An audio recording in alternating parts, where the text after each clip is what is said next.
Hi KCSF, my name is Chung and I am a graduating student studying political science at the University of Toronto.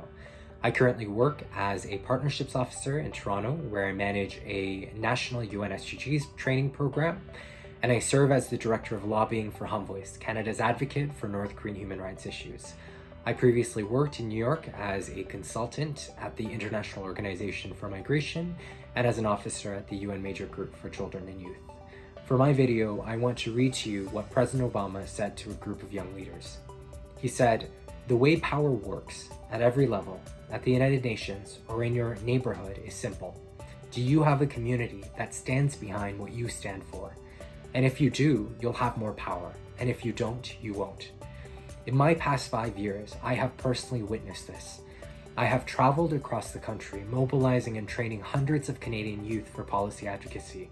I have presented at national and global fora on migration issues, and I've lobbied federal policymakers, UN officials, and other stakeholders.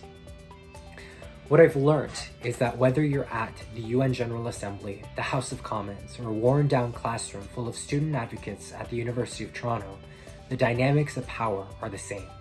Essentially, power asks of each wielder, do you have a community, whether it be a group of states, a group of MPs, or even a group of classmates, that stand behind what you stand for?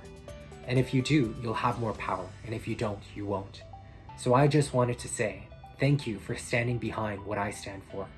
This award is a reminder to me that the Korean Canadian community stands behind her children and the causes that they champion. And I hope to leverage this power, the power of my community, to continue the important policy advocacy work necessary for the creation of a more inclusive, a more equitable, and a more sustainable future, and a free North Korea. So thank you, KCSF.